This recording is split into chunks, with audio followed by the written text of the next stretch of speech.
Hi friends, today I have Lulu with me reading. This is her favorite spot on the couch to look out the windows, but I have it blocked off because the sun's coming in, but oh well, she'll listen anyway. Our story today is very dog friendly. It's called Walter the Farting Dog. A little controversial, but it's funny, and let's face it, everybody does it. We all fart. So enjoy this story with Walter.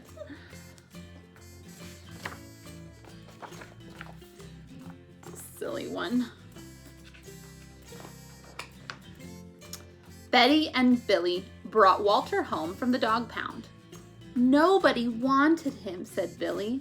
But we love him, said Betty. Well, he smells awful, said their mother. I think you'd better give him a bath.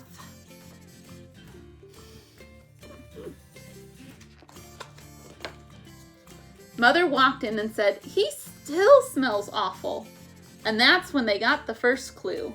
The telltale bubbles in the water. He's probably just a little nervous, said Mother, hopefully. His stomach must be upset. But Walter's stomach wasn't upset. Walter's stomach was fine. He felt perfectly normal. He just farted a lot. Totally normal. He did it when he bathed. He did it when he played with Betty and Billy. He did it when he walked around the house. He did it in the dining room. He did it in the kitchen. And he did it in his sleep.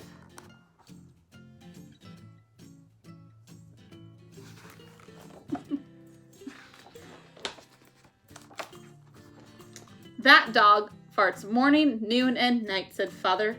He can't help it, Daddy, said Betty and Billy. They didn't mind Walter's farts.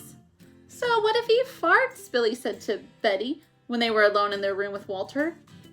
Betty agreed. Walter agreed too. He sat there looking innocently around, farting. Take him to the vet, said Father.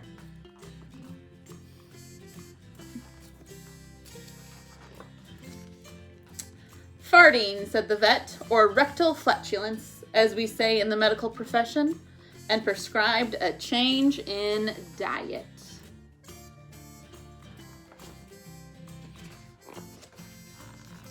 They gave Walter every kind of dog food.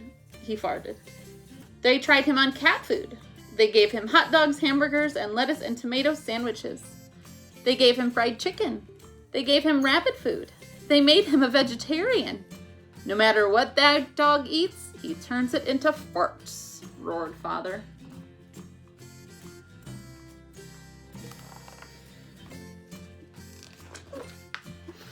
Walter got the blame for everybody else's farts too.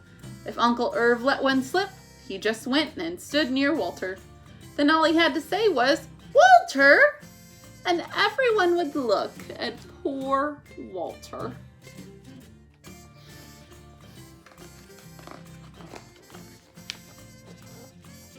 He has to go back to the pound, said Father. No, Daddy, please, begged Betty and Billy. Don't send Walter away. He goes tomorrow, said Father. They pleaded. Walter farted.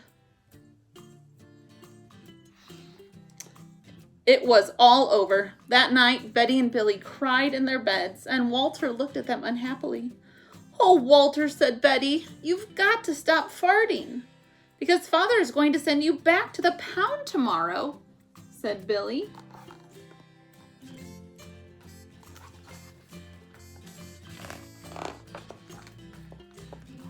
Walter knew how serious the situation was.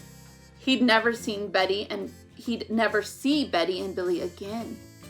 He resolved to hold his farts forever.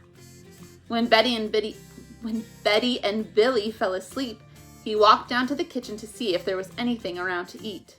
He managed to open the cupboard door with his nose and found the 25-pound bag of low-fart dog biscuits the vet had prescribed for him, which had made him fart more. Even though he knew they made him fart more, he couldn't resist. He ate the entire bag. Very tasty, Walter said to himself.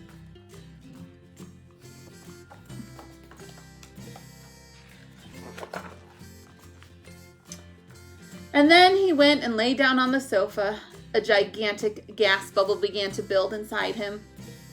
This is going to be trouble, he said to himself nervously. He was afraid of what might happen if he let it go. He thought maybe the house would explode, so he kept it in. It wasn't easy. In fact, it was torture.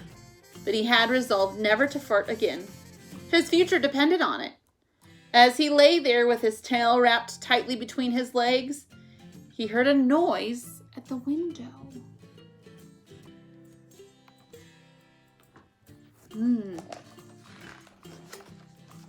Uh-oh.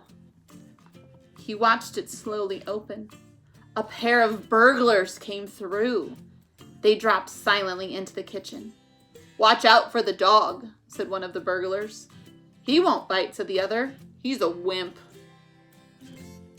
Walter might have bitten them, except he was so filled with gas he couldn't move. They tied a rag around his snout so he couldn't bark. "Okay," whispered the first burglar. "Let's clear the place out." They took everything they could get their hands on. Walter wanted to stop them, but he was having unbearable gas pains. He rolled on his back and waved his paws in the air. He gnashed his teeth. "We've got it all," said the second burglar. "Let's go." What do you think Walter will do? That's when Walter let it fly. It was the worst fart of his life. It made a tremendous noise and shot him across the room. A hideous cloud filled the air. The burglars clutched their throats, unable to breathe. With tears in their eyes, they raced for the window. They tried to grab their bag with all the valuables in it, but their arms were too weak. "Let's get out of here!"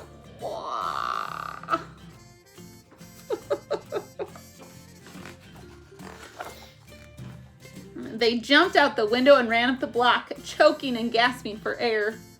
Still blinded by Walter's attack, they stepped into the headlights of an approaching police car. "Hold it right there," said the policeman.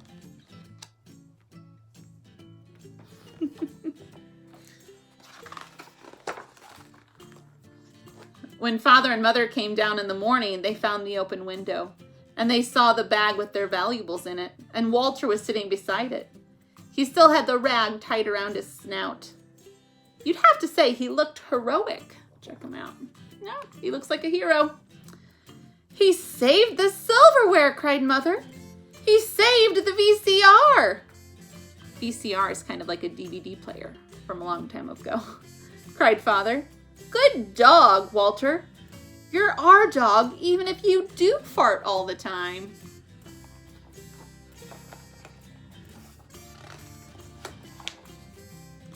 And so the family learned to live with Walter, the hero dog. And that's the end of our tale. Walter the hero. Walter's Wonder Park, 100% natural gas powered. Well, I sure hope you enjoyed this silly book with Lulu and I. Go outside and enjoy your day. We're off for a walk. Bye.